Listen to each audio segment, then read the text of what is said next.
बिस्मिल्लाहिर्रहमानिर्रहीम। अस्सलाम वालेकुम स्टूडेंट्स, मैं सर कमर और आप देख रहे हैं कमर एकेडमी। स्टूडेंट्स, आज हमारा अकाउंटिंग इक्वेशन का नेक्स्ट लेक्चर होगा। तो हम क्वेश्चन को पढ़ते हैं, फिर उसके बाद हम सॉल्व करेंगे। क्वेश्चन नंबर 6 है, following are the transactions of Wasif and company, prepare accounting equation for the month of November 2022। तो स्टूडेंट्स, हम यहाँ लिख लेंगे question number 6, Wasif and company accounting equation for the month of November 2022। ठीक है स्टूडेंट्स, फॉर्मेट हम पहले ही बना चुके हैं, assets equal to liabilities plus owner equity. ठीक है स्टूडेंट्स, और यहाँ हमने लिख लिया डेट। अब पहले पॉइंट पे आते हैं, वो कह रहे हैं नंबर 1 में, started business with cash 2 lakh. Wasif ने 2 लाख रुपए से बिजनेस स्टार्ट किया है। यहाँ स्टूडेंट्स से लिख लेंगे नंबर 1। ठीक है, अब स्टूडेंट्स मैं आपको ऑलरेडी बता चुका हूं कि हम अकाउंटिंग पढ़ते हैं बिजनेस के पॉइंट ऑफ व्यू से। ठीक है, अब वासिफ ने बिजनेस स्टार्ट की है, तो वासिफ से 2 लाख रुपए जा रहा है, लेकिन 2 लाख रुपए कहाँ जा रहा है? कारोबार में, बिजनेस में। तो बिजनेस में तो कैश आ रहा है। ठीक है, तो कैश हमारा क्या होता है स्टूडेंट्स? एसेट। यहाँ लिख लेंगे एसेट के नीचे कैश और उसमें प्लस कर देंगे 2 लाख, क्योंकि कारोबार में 2 लाख रुपए आ रहा है। लेकिन मैं आपको ऑलरेडी बता चुका हूं स्टूडेंट्स कि हर एंट्री के डबल इफेक्ट होते हैं। तो यहाँ कैश 2 लाख और इस कारोबार पे वासिफ का हक बढ़ गया है। ठीक है, क्योंकि वासिफ ने 2 लाख रुपए कारोबार में लगा लिए, तो उसका कारोबार पे मालिक का जो हक है, जिसको हम कैपिटल, जो पैसे इन्वेस्ट किए, वो भी बढ़ गया है। तो स्टूडेंट्स, यहाँ कैश के नीचे 2 लाख और यहाँ हम ऑनर इक्विटी के नीचे क्या लिख लेंगे? कैपिटल। ठीक है, और उसके नीचे भी क्या लिख लेंगे? प्लस 2 लाख। ठीक है स्टूडेंट्स, ये हमने पहली एंट्री कर ली है। अब नेक्स्ट एंट्री पे आते हैं, एंट्री नंबर 2 में, बॉट फर्नीचर 4000। उसने 4000 रुपए का फर्नीचर बॉट खरीदा है। ठीक है, तो स्टूडेंट्स, कारोबार से क्या आ जाएगा? कैश। यहां लिख लेंगे नंबर 2, कैश से माइनस कर देंगे 4000। माड़ा उरी लोड शा बेटकता है यार, दाखो आवाज को किलो सीधे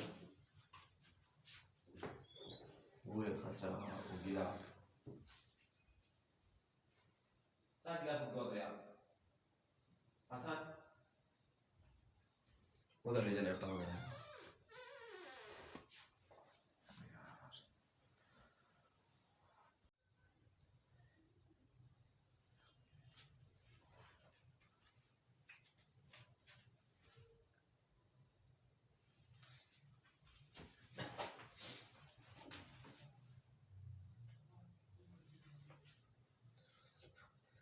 अब स्टूडेंट्स, अब सेकंड पॉइंट पे आते हैं, बॉट फर्नीचर ₹4000। अब उसने फर्नीचर खरीदा, बॉट खरीदे 4000 का, तो कारोबार से क्या जा रहा है? कैश। यहां लिख लेंगे सेकंड, कैश से माइनस कर देंगे 4000 और कारोबार में आ क्या रहा है? फर्नीचर। तो यहां लिख लेंगे प्लस फर्नीचर और उसमें प्लस कर देंगे 4000। ठीक है स्टूडेंट्स, क्योंकि मैं आपको बता चुका हूं हर एंट्री के डबल इफेक्ट होते हैं, कैश से माइनस और फर्नीचर में प्लस। अब स्टूडेंट्स क्या कर देंगे? लाइन लगा लेंगे, यहाँ पे 2 लाख उसी तरह ही आ जाएगा। उसके बाद फर्नीचर एज इट इज और यहाँ कैश से क्या कर देंगे? माइनस, तो प्लस 1,96,000 वैल्यू बच जाएगी और इसको हम क्या नाम देते हैं? बैलेंस। ठीक है स्टूडेंट्स, अब नेक्स्ट पॉइंट पे आते हैं। पॉइंट नंबर 3 में कह रहे हैं, बॉट मशीनरी 30,000। उसने मशीनरी खरीदी है 30,000 की, पेइंग कैश 10,000। 30,000 की स्टूडेंट्स उसने मशीनरी खरीदी है, जिसमें उसने 10,000 रुपया उसको कैश दे दिया है। And balance is to be paid later on. इसका मतलब ये है स्टूडेंट्स कि उसने 30,000 रुपए की कोई मशीनरी खरीदी है, तो हम क्या कर देंगे? यहां लिख लेंगे प्लस मशीनरी। ठीक है, मशीनरी में हम प्लस कर देंगे 30,000, क्योंकि 30,000 की मशीनरी खरीदी है। उसमें से वो कह रहे हैं पेइंग कैश 10,000 उसने कैश दे दिया, हमसे क्या जा रहा है? कैश। कैश से माइनस कर देंगे 10,000। अब स्टूडेंट्स, 30,000 की मशीन खरीदी है, 10,000 हमने उसको कैश दे दिया है, कितने रह गए हैं? 20,000, यानी अभी उसको 20,000 देने हैं। उसके लिए वो कह रहे हैं एंड बैलेंस, बैलेंस मींस बकाया। तो 30,000 में से जब 10 माइनस करेंगे, उसके 20,000 रुपए रह गए हैं, तो वो अभी हमने उसको लेटर ऑन बाद में देने हैं। तो इसका मतलब है कि स्टूडेंट्स, उसके 20,000 रुपए अभी उधार रहते हैं। तो हमने जिस बंदे से हम उधार पे कोई चीज खरीदते हैं, जिसको पैसे देने हो बाद में, तो वो हमारा क्या होता है? क्रेडिटर, जिसका कोर नाम क्या होता है? Account payable. तो यहां हम स्टूडेंट्स क्या लिख लेंगे? क्रेडिटर। ठीक है, और उसमें हम यहाँ प्लस कर देंगे 20,000, क्योंकि अभी उसको 20,000 रुपया बकाया देना है। ठीक है, अगर स्टूडेंट्स नाम हो किसी बंदे का, तब भी हम क्या लिखते हैं? क्रेडिटर। ठीक है ना, तो हम यहाँ फिर लाइन लगा लेंगे, जिसमें प्लस 20,000 और यहाँ 2 लाख उसी तरह ही आ जाएगा। अब यहाँ स्टूडेंट्स मशीनरी 30,000 की है, फर्नीचर 4000 और कैश में 10 और माइनस कर देंगे तो 1,86,000, ठीक है। और नाम क्या देंगे, बैलेंस। तो पॉइंट नंबर 4 पे आते हैं स्टूडेंट्स। पॉइंट 4 में कह रहे हैं परचेज मर्चेंडाइज 15,000। स्टूडेंट्स मर्चेंडाइज क्या होती है, गुड्स, जो कि हमारा क्या होता है, एसेट। उसने परचेज किया गुड्स 15,000 की, तो हमसे क्या जा रहा है, कैश 15,000 से माइनस, और यहाँ लिखेंगे प्लस गुड्स के नाम से, ठीक है, जो कि मर्चेंडाइज होती हैं, और उसमें प्लस कर देंगे 15,000, ठीक है स्टूडेंट्स। अब यहाँ पे लाइन लगा लेंगे, इनमें कोई चेंजिंग नहीं हुई, एज इट इज वैल्यूज आ जाएंगी लाइबिलिटी साइड, ठीक है। और यहाँ गुड्स आ गई है 15,000, then after machinery as it is, furniture as it is, cash में कितना माइनस कर देंगे स्टूडेंट्स, 15,000, तो 1,71,000 वैल्यू रह जाएगी, और इसको क्या नाम देते हैं, बैलेंस, ठीक है स्टूडेंट्स। नेक्स्ट एंट्री पे आते हैं, entry number 5, sold merchandise 8,000, costing 6,000 to नजम। अब एंट्री जरा ये गौर से देखनी है स्टूडेंट्स, सोल्ड की है मर्चेंडाइज, चीजें बेची हैं 8,000 की, कॉस्टिंग जिनकी असल कीमत कितनी थी, 6,000, टू नजम। पहली बात स्टूडेंट्स, नाम आ गया, मैं आपको बता चुका हूं, जब किसी एंट्री में ऑन अकाउंट आ जाए, ऑन क्रेडिट आ जाए, या क्रेडिट बेसिस आ जाए, या किसी बंदे का नाम आ जाए, तो वो एंट्री किस पर होती है, उधार पर, जब तक कैश वगैरह का जिक्र ना हो, ठीक है। या कुछ भी ना लिखा हो, कोई नाम शाम भी, तो वो भी फिर कैश पे होती है। लेकिन अगर कोई नाम शाम आए, कैश साथ नहीं लिखा, तो इट्स मीन वो उधार पे। तो यहाँ हमने उधार पे नजम कुछ चीजें बेची हैं जिनकी असल कॉस्ट 6,000 थी, लेकिन उसको हमने कितने की बेची है, 8,000, ठीक है। यानी 6,000 की चीजें हमने उसको कितने की बेच दी है, 8,000 की। तो अब स्टूडेंट्स पहली बात, हमने चीजें उसको बेची है 8,000 की, लेकिन जिनकी असल कीमत कितनी थी, 6,000, तो हमसे तो गुड्स जा रही हैं, लेकिन असल में हमसे कितने की जा रही है, 6,000 की। तो गुड्स से माइनस करेंगे 6,000, ठीक है। लेकिन उसको बेचे कितने की है, 8,000, तो उससे पैसे कितना लेना होगा, 8,000। तो याद रखें, आपको मैं बता चुका हूं, वो लोग जिनको हम उधार पे चीजें बेचते हैं, वो क्या होते हैं, डेटर, बी साइलेंट होता है, जिनसे पैसा लेना होगा। डेटर हमारे क्या होते हैं, एसेट। तो इसमें स्टूडेंट्स प्लस कितना कर देंगे, 8,000, क्योंकि उसे लेना कितना है, 8,000, लेकिन हमसे चीजें कितने की गई हैं, 6,000, ठीक है। तो हमें फायदा हुआ, नुकसान, फायदा हो गया, कितना, 8,000 में 6,000 माइनस करेंगे तो हमें 2,000 का प्रॉफिट। और स्टूडेंट्स प्रॉफिट हम क्या ऐड करते हैं, इधर आके कैपिटल में हम प्लस करते हैं, ठीक है स्टूडेंट्स। ये पॉइंट हम पहले कर चुके हैं। अब वन सेकेंड स्टूडेंट्स, हम क्या कर देंगे, यहाँ लाइन लगा लेंगे, ठीक है, पी फॉर प्रॉफिट, ठीक है। तो ये हमारे पास हो जाएगा जी ऑलमोस्ट, ठीक है। तो हमारे पास जो वैल्यूज हैं वो हो जाएंगे ऑलमोस्ट 2,02,000, ठीक है। और यहाँ पे आ जाएगा 20,000 उसी तरह ही। और यहाँ स्टूडेंट्स हमारे पास 8,000, अब यहाँ माइनस करेंगे तो 9,000 की चीजें रह जाएंगी, ठीक है।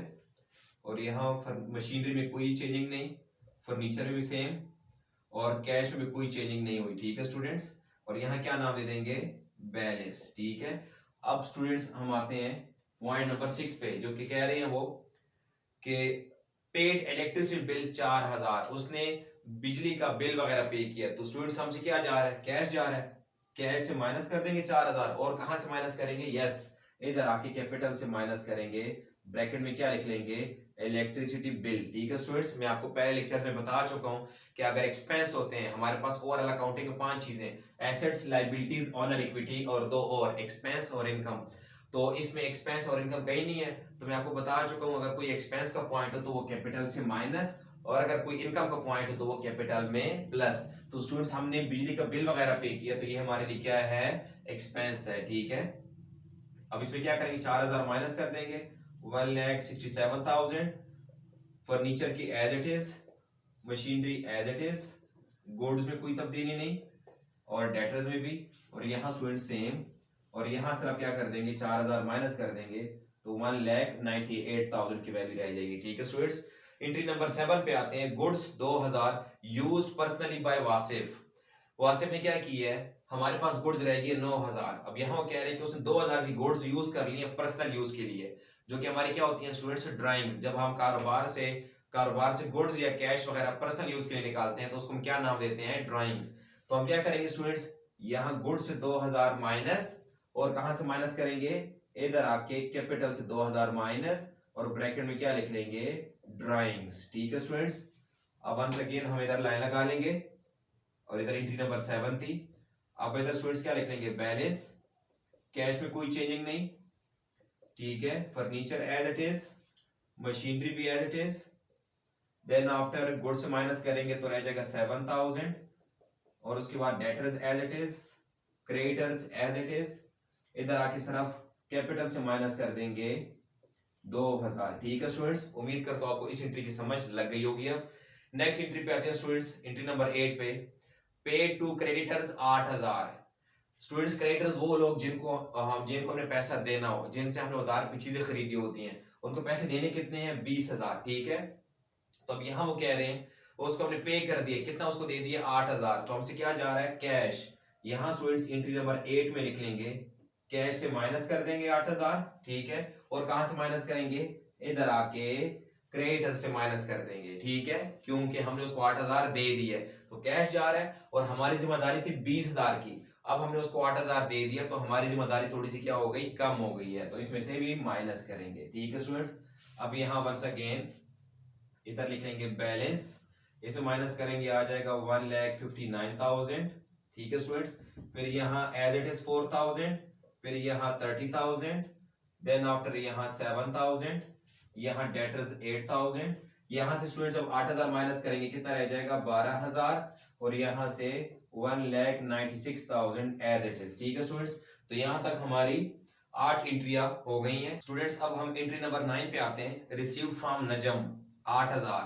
हमने नजम से 8000 रुपया ले लिया है। स्टूडेंट्स नजम कौन था, आप अगर आते हैं एंट्री नंबर 5 पे, जो हमने नजम को 8000 रुपए की चीजें बेची थी, ठीक है, जिसकी कीमत असल थी 6000, अब उस एंट्री के लिए कह रहे हैं रिसीव्ड फ्रॉम नजम 8000, हमने नजम से 8000 रुपया वसूल कर लिया।